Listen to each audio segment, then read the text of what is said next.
अस्सलाम students, chemistry class second year का हम लोग ने चैप्टर नंबर 3 स्टार्ट किया था। तो उसका आज हमारे पास टॉपिक जो है वो हम सिलिकेट्स को पढ़ रहे थे। तो हमने पहले देखे सोडियम सिलिकेट, इसके बाद हमने देखे एल्यूमिनियम सिलिकेट और आज जो हमारे पास है वो है नेक्स्ट जो है टैल्क और सोपस्टोन।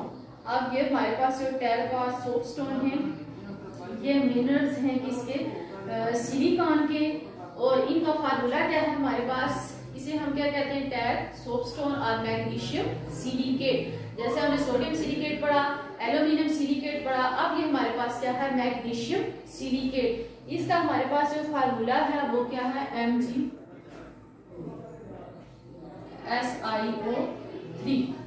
ये हमारे पास क्या है, मैग्नीशियम सिलिकेट।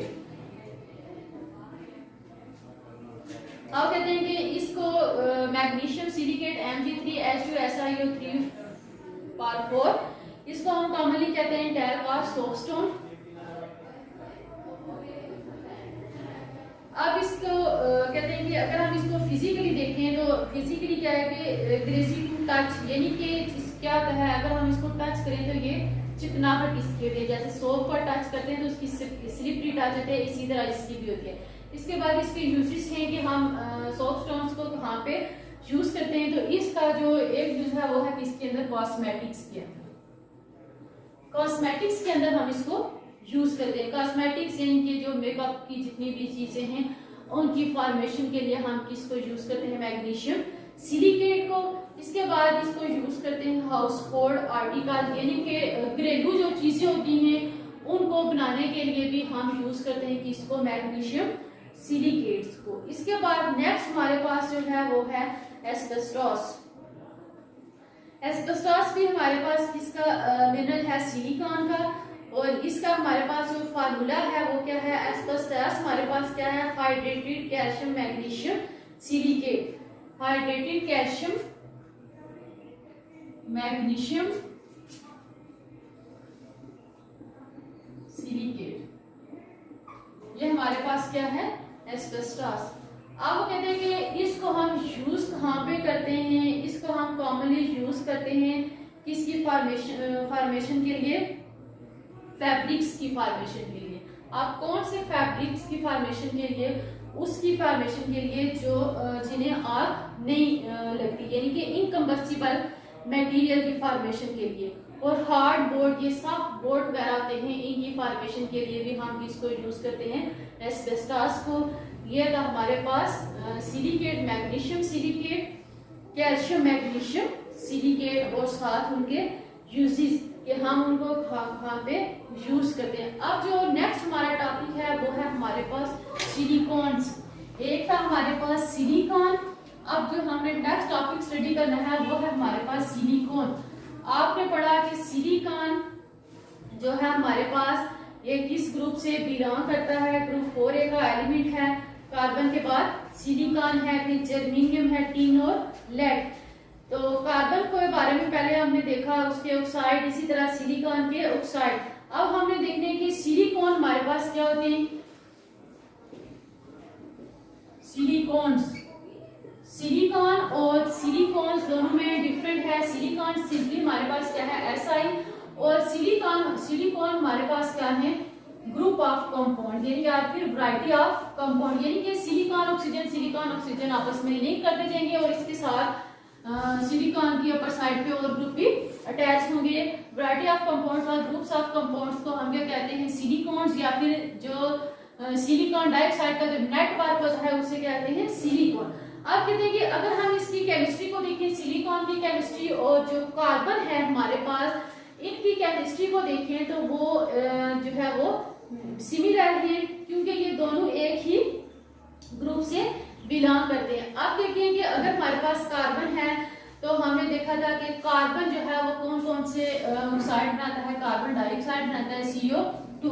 इसी तरह कार्बन जो है वो कार्बन टेट्राक्लोराइड, कार्बन के साथ जब 4 क्लोरीन होंगे तो वो क्या होगा, कार्बन टेट्राक्लोराइड। इसी तरह कार्बन के साथ जब 4 हाइड्रोजन होंगे तो वो हमारे पास क्या होगा, मीथेन। अब कार्बन टेट्राक्लोराइड है, 4 क्लोरीन है, कार्बन के साथ 4 हाइड्रोजन है, मीथेन है, कार्बन डाइऑक्साइड है। ये हमारे पास जो कार्बन है इनकी वैलेंसी 4 है, ये 4 बॉन्ड बनाते हैं। इसी तरह कार्बन की तरह अगर हम सिलिकॉन को भी देखें तो सिलिकॉन भी क्या है, ये भी 4 बॉन्ड बनाता है, सिलिकॉन डाइऑक्साइड SiO2। फिर इसके बाद सिलिकॉन के साथ अगर हमें क्लोरीन को अटैच करना है तो वो हमारे पास क्या होगा, सिलिकॉन टेट्राक्लोराइड SiCl4। इसके बाद अगर हमने सिलिकॉन के साथ कार्बन की जगह यहाँ पे अगर हमने सिलिकॉन लिखना है तो उसके साथ अगर हमने हाइड्रोजन को अटैच करना है तो वो हमारे पास क्या होगा, सीलेन SiS4। ये हमारे पास क्या है, सीलेन। कार्बन है कार्बन डाइऑक्साइड, कार्बन टेट्राक्लोराइड और मीथेन। सिलिकॉन को अगर देखें तो कार्बन की तरह ये भी ऑक्साइड बनाएगा, लेकिन सिलिकॉन का जो ऑक्साइड होगा वो सिलिकॉन डाइऑक्साइड होगा। ये भी टेट्राक्लोराइड बनाएगा, carbon tetrachloride, silicon tetrachloride. Carbon ने हाइड्रोजन के साथ बॉन्डिंग की तो मीथेन बना, और सिलिकॉन ने हाइड्रोजन के साथ बॉन्डिंग की तो सिलेन बना। अब कहते हैं कि सिलिकॉन एटम, अगर हम इसके स्ट्रक्चर को देखें, जैसे कार्बन जो है वो 4 मिथाइल ग्रुप को अपने साथ अटैच करता है, तो कार्बन की तरह सिलिकॉन भी क्या करता है कि 4 मिथाइल ग्रुप को अपने साथ अटैच करता है। जैसे आपके पास SiCH3, ये हमारे पास क्या है, मिथाइल। CH3 हमारे पास क्या है, मिथाइल ग्रुप है, मीथेन से निकला है। ये आप ऑर्गेनिक केमिस्ट्री में आगे स्टडी करेंगे कैसे जो मीथेन है मिथाइल के अंदर कन्वर्ट हो गया। कार्बन है, जब इसके साथ 4 मिथाइल ग्रुप अटैच होंगे तो ये भी आपके पास क्या होगा, मिथाइल ग्रुप अटैच है, मिथाइल कार्बन। तो कार्बन की तरह सिलिकॉन के साथ भी 4 मिथाइल ग्रुप अटैच है। अब कहते हैं कि अगर हमारे पास सिलिकॉन कंपाउंड है, उनके अंदर क्या है, क्लोरीन एटम है और मिथाइल ग्रुप है। यानी कि हमारे पास अब यहाँ पे तो यहाँ तक तो हमारे पास क्या था, सिलिकॉन था, इसके साथ 4 मिथाइल ग्रुप थे। लेकिन आप कहते हैं कि अगर हमारे पास सिलिकॉन का एक कंपाउंड है जिसके अंदर 4 ग्रुप ने तो 4 बॉन्ड तो उसने मस्ट बनाने, क्योंकि 4 उसकी वैलेंसी है किसकी, सिलिकॉन की। लेकिन अब कहते हैं कि अगर हम सिलिकॉन के साथ 2 डिफरेंट ग्रुप अटैच कर दें, यानी कि 2 CH3 ग्रुप अटैच कर दें मिथाइल ग्रुप, और 2 ही हम इसके साथ क्लोराइड ग्रुप को अटैच कर दें, तो फिर कहते हैं कि हमारे पास अगर सिलिकॉन कंपाउंड है उनके अंदर क्या है, मिथाइल क्लोरीन एटम भी है और मिथाइल ग्रुप भी अटैच है। अब ये क्या करेंगे, रिएक्ट करेंगे किसके साथ, वाटर के साथ। सिलिकॉन कंपाउंड जिसके अंदर क्लोरीन भी है और मिथाइल ग्रुप भी अटैच है, ये वाटर के साथ रिएक्ट करेंगे, वहां से हाइड्रोजन क्लोराइड रिलीज होगी और सिलिकॉन एटम जो है वो एक दूसरे के साथ बॉन्डेड होंगे, किसके जरिए, ऑक्सीजन के जरिए। अब हम इसका यहाँ पे स्ट्रक्चर देखते हैं कि कैसे हमारे पास जो सिलिकॉन है उसके साथ क्लोरीन और मिथाइल ग्रुप अटैच होती है। हमारे पास एक सिलिकॉन एटम है, सेंट्रल एटम है। अब इसके साथ 2 मिथाइल ग्रुप CH3, इधर इसके साथ क्लोराइड और इधर भी इसके साथ क्या है, क्लोराइड। अब कहते हैं कि ये जो हमारे पास मिथाइल ग्रुप है, सिलिकॉन है जिसके साथ 2 क्लोरीन है और 2 मिथाइल ग्रुप। अब आपको इसका किसके साथ रिएक्शन करवाना है, वाटर के साथ। जब ये वाटर के साथ रिएक्ट करेगा, वाटर का फार्मूला क्या है, H2O। वाटर के साथ जब ये रिएक्ट करेगा तो यहाँ से किस चीज का लॉस होगा,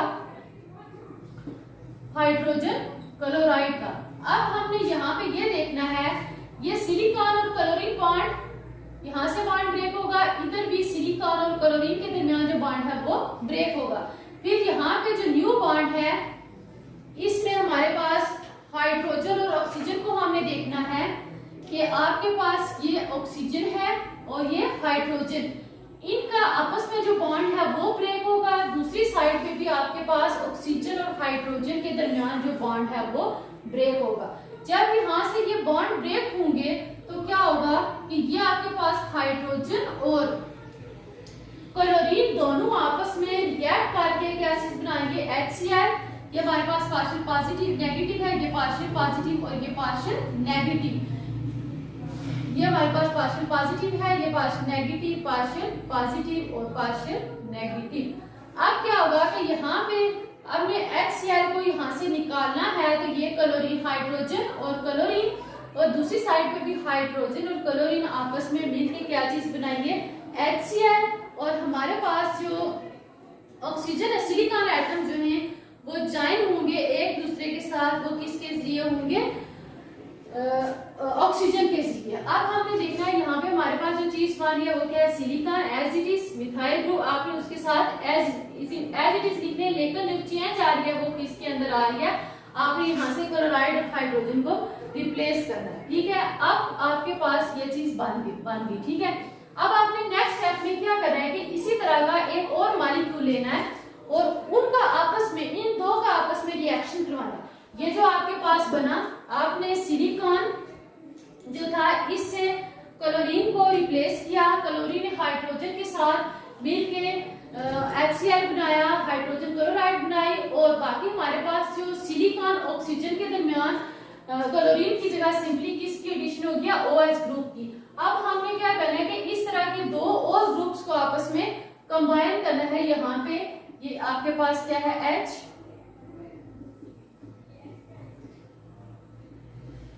ये सिलिकॉन है, CH3। ये सारा ग्रुप चेंज नहीं होगा, चेंजेस सिर्फ किसके अंदर आएगी, जो सिलिकॉन के साइड के ऊपर क्लोराइड ग्रुप अटैच थे वहां पे। अब इसी तरह का एक और आपने लिखना है, ठीक है, same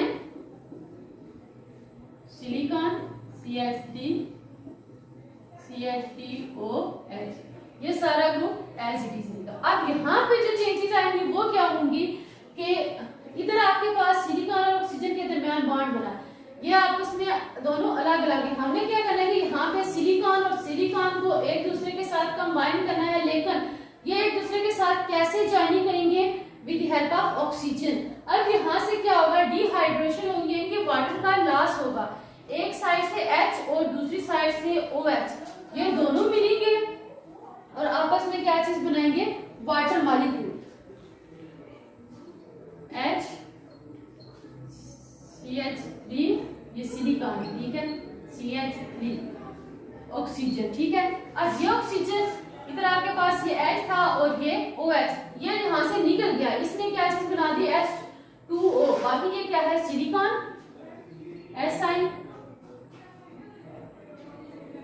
Si CH3OH plus H2O। तो यहाँ पे आपके पास ये जो बॉन्डिंग है सिलिकॉन और सिलिकॉन एक दूसरे के साथ ज्वाइन है, किसके जरिए, ऑक्सीजन एटम्स के जरिए। तो इसका जो मैकेनिज्म में सिंपली आपके पास क्या है कि आपके पास था सिलिकॉन जिसके साथ दो मिथाइल ग्रुप थे, दो क्लोराइड ग्रुप थे, इसमें से आपने क्या किया, इसका आपने रिएक्शन करवाया किसके साथ, वाटर के साथ। तो वाटर ने जब इसके साथ रिएक्ट किया, सिलिकॉन मिथाइल क्लोराइड, सिलिकॉन और इसके साथ जो मिथाइल है इनके अंदर कोई चेंज नहीं आएगी, सिर्फ क्लोराइड हाइड्रोजन के साथ मिलकर हाइड्रोजन क्लोराइड बनाएगा और आपके पास जो न्यू ग्रुप बनेगा वो क्या होगा, सिलिकॉन के दो साइड पे OH ग्रुप की एडिशन हो जाएगी। अब आपने क्या करना है कि ये जो आपके पास सिलिकॉन के दोनों साइड पे क्लोराइड के साथ सिंपली क्या होगी, सब्स्टिट्यूशन होगी, क्लोराइड को आपने रिप्लेस करके हाइड्रोक्सिल ग्रुप को आपने इसके अंदर ऐड कर दिया। सब्स्टिट्यूशन के बाद आपने क्या करना है कि यहाँ से इसकी डिहाइड्रेशन करनी है, आपने सिलिकॉन और ऑक्सीजन को एक दूसरे के साथ कंबाइन करना है with the help of oxygen, और डिहाइड्रेशन के लिए यहाँ से किसका लॉस होगा, वाटर का, एक तरफ से H और दूसरी तरफ से OH। अब बॉन्ड ब्रेक होगा तो इस बॉन्ड में दोनों के एक एक इलेक्ट्रॉन है, एक इलेक्ट्रॉन हाइड्रोजन का है, दूसरा ऑक्सीजन का है, दूसरी साइड पे ऑक्सीजन और सिलिकॉन के दरमियान जो बॉन्ड है, अब इस बॉन्ड में भी एक एक इलेक्ट्रॉन है, एक सिलिकॉन का है और एक ऑक्सीजन का। जब हाइड्रोजन और ऑक्सीजन के इलेक्ट्रॉन ने आपस में बॉन्डिंग की तो वाटर बन गया, इधर आपके पास ऑक्सीजन का इलेक्ट्रॉन था, इधर आपके पास क्या था, सिलिकॉन का इलेक्ट्रॉन। तो इन दोनों ने आपस में बॉन्डिंग की तो ऑक्सीजन और सिलिकॉन के दरमियान बॉन्ड फॉर्मेशन होगी। तो ये इसका मैकेनिज्म है। अब आप इस साइड से इनको एक्सटेंड करते जाएं तो दूसरी साइड पे भी जैसे ही आप इसके साथ एक और इसी तरह का एक और मॉलिक्यूल ऐड करते जाएंगे तो चेन लेंथ इंक्रीज होती जाएगी। अब कहते हैं कि हमने इसको सिंथेटिकली प्रिपेयर किया है सिलिकॉन ऑक्सीजन चेन। अब इसमें डिफरेंस क्या है कि हमारे पास जो पीछे हमने पढ़ा था, पिछले उसमें हमने देखा करा जाए कि हमारे पास जो नेटवर्क बना था सिलिकॉन डाइऑक्साइड में, उसमें हमने ये देखा था कि सिलिकॉन के जो सिलिकॉन था इसके दोनों साइडों पे टॉप एंड बॉटम पे क्या था, ऑक्सीजन था, क्योंकि सिलिकॉन डाइऑक्साइड था। लेकिन यहाँ पे हमारे पास क्या है, methyl group CH3 group attach है। और इस तरह के कंपाउंड्स को हम क्या कहते हैं, सिलिकॉन। ये हमारे पास क्या चीज बन गया, ये सिलिकॉन बन गया। ठीक है, सिलिकॉन और सिलिकॉन में आपको डिफरेंस का पता है। सिलिकॉन तो सिंपली ऐसा ही है, लेकिन सिलिकॉन आपके पास क्या है, जिसमें silicon oxygen silicon bond formation है। ये हमारे पास क्या है, सिलिकॉन बना। लेकिन अगर हम इसको ग्रुप से रिप्रेजेंट करें तो ये हमारे पास हमने देखना है कि इसके साथ कौन सा ग्रुप अटैच है। मिथाइल ग्रुप है तो ये हमारे पास क्या होगा, मिथाइल सिलिकॉन। तो इसी तरह जैसे जैसे आप ग्रुप्स को रिप्लेस करते जाएंगे, कोई और अल्काइल ग्रुप इसके साथ अटैच कर देंगे, मिथाइल के बजाय हम इथाइल ग्रुप अटैच कर देंगे, तो उसकी जो चेन लेंथ है वो इंक्रीज हो जाएगी। अब मिथाइल से जो मीथेन से मिथाइल आपके पास बना, इथेन से इथाइल बनेगा, फिर प्रोपाइल। तो जैसे जैसे ग्रुप्स जो है अल्काइल ग्रुप इंक्रीज करते जाएंगे, हमारे पास जो सिलिकॉन बना उसकी चेन लेंथ इंक्रीज होती जाएगी। ये आप पे डिपेंड करता है कि आप इसको इसके साथ जो भी ग्रुप अटैच करेंगे उसकी बेस पे आप उसको नेम देंगे। ठीक है, अल्लाह हाफिज।